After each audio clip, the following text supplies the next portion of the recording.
दुनिया के जो सबसे कामयाब लोग हैं उनमें उनमें क्या एक बात आम होती है? अगर हम देखें, हमारे सामने जो स्रोत हैं, स्टीव जॉब्स है, डॉक्टर कलाम है, MS धोनी, मदर टेरेसा, मतलब कितनी ही असाधारण जिंदगियों की कहानियां हैं। और इन सभी कहानियों में ना एक ही धागा है, खुद पर एक ऐसा विश्वास जो डगमगाता नहीं। तो आज हम इसी गहरी और शक्तिशाली भावना की परतों को खोलने जा रहे हैं। हमारा मकसद ये जानना है कि ये आत्मविश्वास सिर्फ एक अच्छी सोच है या फिर वो ताकत जो हकीकत को बदल सकती है। और ये सवाल ये इसलिए बहुत जरूरी हो जाता है क्योंकि ये चर्चा हमें एक बुनियादी सच की तरफ ले जाती है कि इंसान की जो सबसे बड़ी लड़ाई है वो बाहरी दुनिया से नहीं है, वो अपने अंदर बैठे शख्स से होती है। शख्स से? हाँ, जिसे गीता में बड़े सटीक शब्द में कहा गया है, संशय। संशय जी, ये एक ऐसा दुश्मन है जो अदृश्य है पर शायद सबसे ज्यादा ताकतवर है। तो आज की बातचीत में हम देखेंगे कि कैसे ये संशय हमें बनाता है और कैसे मिटा देता है। और इसमें एक सर्कस के हाथी से लेकर भगवान राम की प्रतिज्ञा तक के उदाहरण छिपे हैं। अंदर का शक, ये एक बहुत शक्तिशाली विचार है। और इसकी शुरुआत कैसे होती है, इसको समझने के लिए एक बहुत ही मार्मिक कहानी है, एक सर्कस के हाथी की, जो दिखाती है कि ये मानसिक बाधाएं बनती कैसे हैं। हाँ, ये कहानी शायद हम सबने कहीं ना कहीं सुनी होगी, पर इसका मनोविज्ञान समझना बहुत जरूरी है। सोचिए, एक विशाल ताकतवर हाथी जो एक ट्रक को खींच सकता है, उसे एक मामूली सी पतली रस्सी से एक खूंटे से बांध दिया जाता है और वो उसे तोड़ने की कोशिश तक नहीं करता। हाँ, ये अजीब बात है। कोई भी सोचेगा ऐसा क्यों? जवाब उसके बचपन में छिपा है। जब वो एक छोटा बच्चा था तब इसी रस्सी ने उसे रोके रखा था। उसने हजारों बार कोशिश की, पूरी ताकत लगाई, पर वो रस्सी नहीं टूटी। और उसके दिमाग ने मान लिया। हाँ। धीरे धीरे उसके दिमाग ने ये बात मान ली कि ये रस्सी मुझसे ज्यादा ताकतवर है, ये कभी नहीं टूटेगी। वो शारीरिक रूप से तो बड़ा हो गया, उसकी ताकत 100 गुना बढ़ गई, पर दिमाग उसी बचपन की हार मैट करा। बिल्कुल। और ये सिर्फ एक हाथी की कहानी नहीं है, ये उन मानसिक रस्सियों का प्रतीक है जिनसे हम में से कई लोग बंधे हुए हैं। ये वो जो है ना, लर्न्ड हेल्पलेसनेस का एक क्लासिक उदाहरण है। सीखी हुई लाचारी। बिल्कुल। समाज, परिवार, दोस्त और हमारे अपने पुराने बुरे अनुभव, वो हमें बार बार ये यकीन दिलाते हैं कि तुम ये नहीं कर सकते, ये तुम्हारे बस का नहीं है। या फिर वो सबसे आम सलाह, जितनी चादर हो उतने ही पैर फैलाओ। हाँ, ये वो अदृश्य जंजीरें हैं जो हमारी असली ताकत को बाहर आने ही नहीं देती। और ये बात सिर्फ बाहरी आवाजों तक नहीं रहती है ना, सबसे खतरनाक तो तब होता है जब ये आवाजें हमारे अंदर बस जाती हैं और हमारी अपनी आवाज बन जाती हैं। सही कहा। मतलब एक बड़ा होना और एक ताकतवर होना, ये दो अलग अलग बातें हैं। वो हाथी बड़ा तो हो गया था पर ताकतवर महसूस नहीं कर रहा था। बिल्कुल सही। और इसी से जुड़ा एक बहुत ही निजी और असरदार अनुभव साझा किया गया है।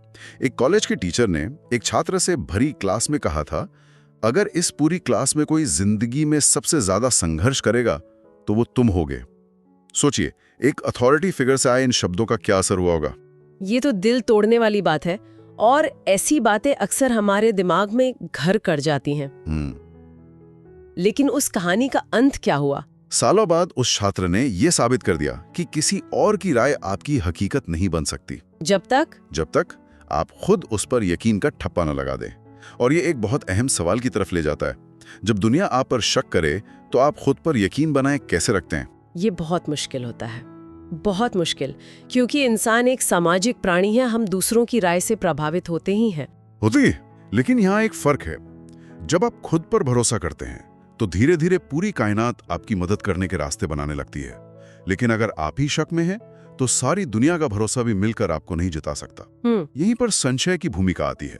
देखिए, संशय सिर्फ ये शक नहीं है कि मैं ये काम कर पाऊंगा या नहीं, ये उससे कहीं ज्यादा गहरा है। अच्छा। ये अपनी काबिलियत पर, अपने वजूद पर शक है। ये वो दीमक है जो कर्म करने से पहले ही इरादे की नींव को खोखला कर देता है। मतलब ये एक्शन को शुरू होने से पहले ही पैरालाइज कर देता है।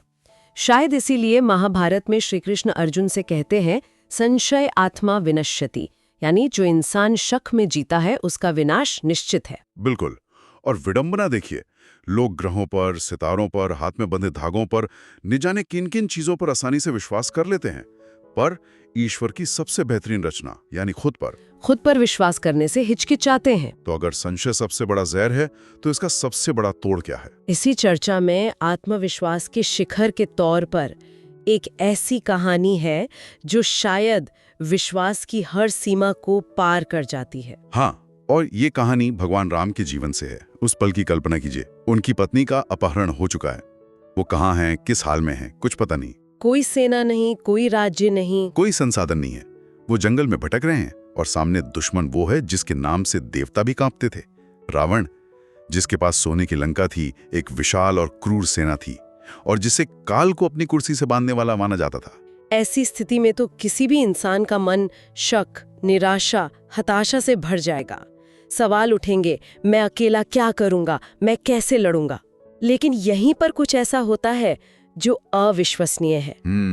जब घायल जटायु अपनी आखिरी सांसें लेते हुए उन्हें बताते हैं कि रावण सीता को दक्षिण दिशा में ले गया है, तो राम पहले जटायु का अंतिम संस्कार करते हैं और फिर वो एक प्रतिज्ञा लेते हैं। वो जटायु से कहते हैं कि स्वर्ग में मेरे पिता दशरथ से ये मत कहना कि रावण ने सीता का हरण कर लिया, उन्हें दुख होगा। अच्छा। इसके बजाय राम प्रतिज्ञा करते हैं, जो मैं राम तो कुल सहित कहीं दशानन आए। इसका मतलब क्या है? इसका मतलब है, अगर मैं राम हूं तो रावण खुद मरने के बाद मेरे पिता को अपनी करतूत के बारे में बताएगा। ओह। इस एक वाक्य में विश्वास का चरम है। ध्यान दीजिए, उन्होंने ये नहीं कहा मैं कोशिश करूंगा या मैं उसे ढूंढ निकालूंगा। उन्होंने अपने होने को, अपने अस्तित्व को ही दांव पर लगा दिया है। वो कह रहे हैं, अगर मैं राम हूं तो ये होकर रहेगा। यहां कोई शक नहीं है, सिर्फ निश्चय है। वाह, ये तो रोंगटे खड़े कर देने वाली बात है। ये उस सर्कस के हाथी की सोच से ठीक उल्टा है।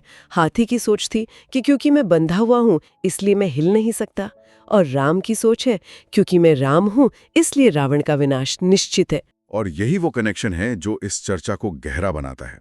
श्री राम का ये संकल्प उस हाथी की रस्सी को तोड़ने जैसा नहीं है, ये इस बात का ऐलान है कि ऐसी कोई रस्सी कभी बनी ही नहीं जो मुझे रोक सके। उस एक पल में बिना किसी संसाधन के उन्होंने युद्ध का नतीजा तय कर दिया था, सिर्फ अपने विश्वास के बल पर। सिर्फ अपने विश्वास के बल पर। यह दिखाता है कि विश्वास सिर्फ एक भावना नहीं बल्कि सबसे बड़ा शस्त्र है। ये एक लगभग सुपर ह्यूमन स्तर का विश्वास है। तो सवाल उठता है कि हम जैसे आम लोगों के लिए इसका व्यवहारिक मतलब क्या है? हम इस स्तर के विश्वास तक कैसे पहुंच सकते हैं? यहीं पर शायद नेपोलियन हिल जैसे आधुनिक विचारकों की बात आती है। हाँ, क्योंकि वो इसे एक व्यवहारिक फॉर्मूले में बांधने की कोशिश करते हैं। उनका एक बहुत मशहूर विचार है, जो भी इंसान का दिमाग सोच सकता है और जिस पर यकीन कर सकता है उसे वो हासिल भी कर सकता है। इसका सार ये है कि हमारी हकीकत की सीमा हमारी कल्पना की सीमा है। समस्या बड़ा करने की नहीं, बड़ा सोचने की है। अगर कोई कल्पना ही नहीं कर सकता कि वो एक पहाड़ चढ़ सकता है, तो वो पहला कदम कभी नहीं उठाएगा। और ये सिर्फ सोचने तक ही नहीं है ना? यहाँ एक बहुत बारीक लेकिन जरूरी फर्क बताया गया है।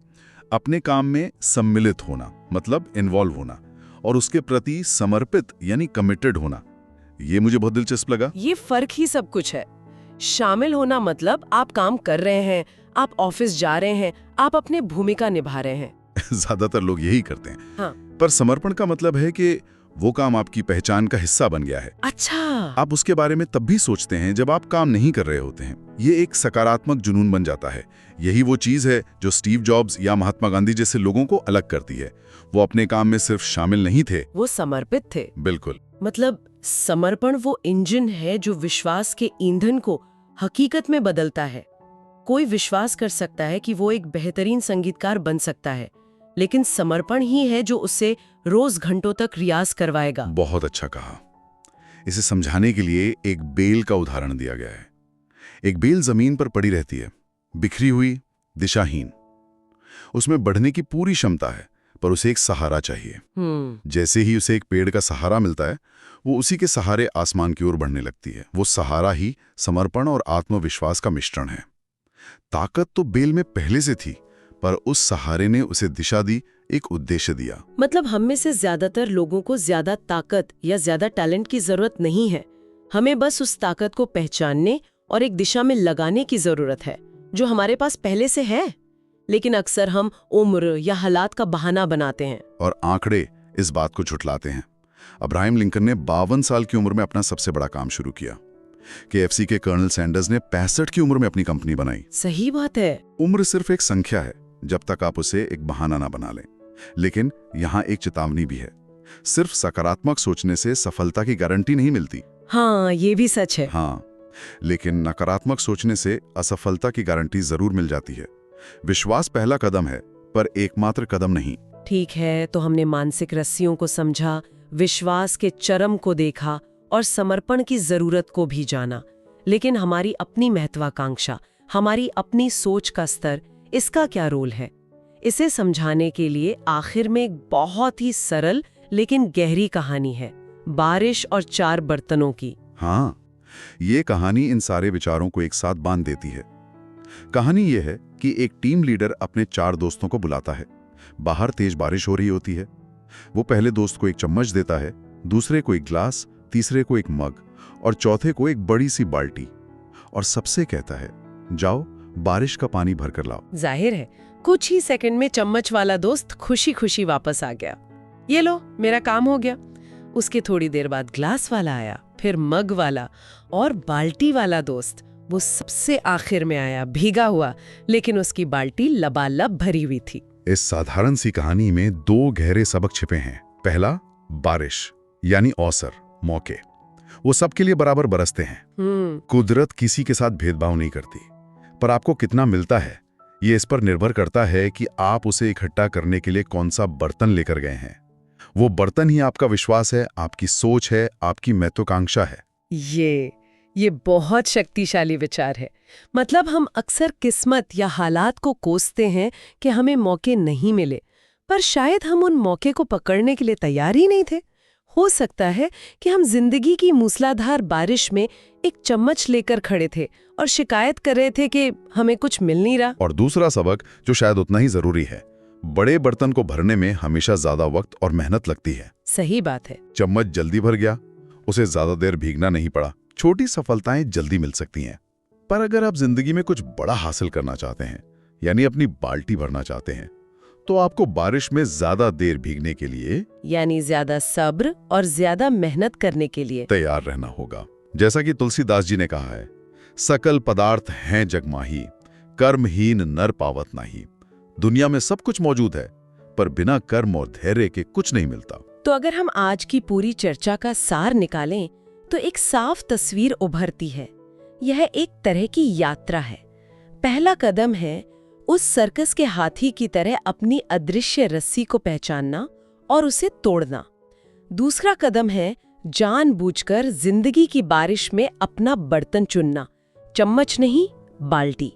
और तीसरा और सबसे मुश्किल कदम है श्री राम की तरह उस अटूट विश्वास के साथ उस बारिश में तब तक खड़े रहना जब तक आपकी बाल्टी भर न जाए। बहुत खूबसूरती से जुड़ा आपने, और ये हमें एक आखिरी बहुत ही निजी सवाल पर लाकर छोड़ देता है। एक जगह पूछा गया है, एक पेड़ जितना बड़ा हो सकता है होता है, जितनी गहरी उसकी जड़ें जा सकती हैं जाती हैं, जितने फल वो दे सकता है देता है। वो कभी अपनी क्षमता से कम पर नहीं रुकता। फिर सवाल आता है, क्या आप जितना कर सकते थे उतना कर रहे हैं? और इसी को आगे बढ़ाते हुए आज की बातचीत के आधार पर हम ये भी पूछ सकते हैं। हाँ, हम ये पूछ सकते हैं कि अगर हमारा आत्मविश्वास और हमारी महत्वाकांक्षा ही वो बर्तन है, तो क्या हम ये जानते भी हैं कि आज हमारे हाथ में कौन सा बर्तन है? क्या वो चम्मच है, गिलास है या बाल्टी? और उससे भी बड़ा सवाल, क्या हम उस बर्तन को बदलने या उसे बड़ा करने के लिए तैयार हैं, ये जानते हुए कि फिर हमें बारिश में और ज्यादा भीगना पड़ेगा?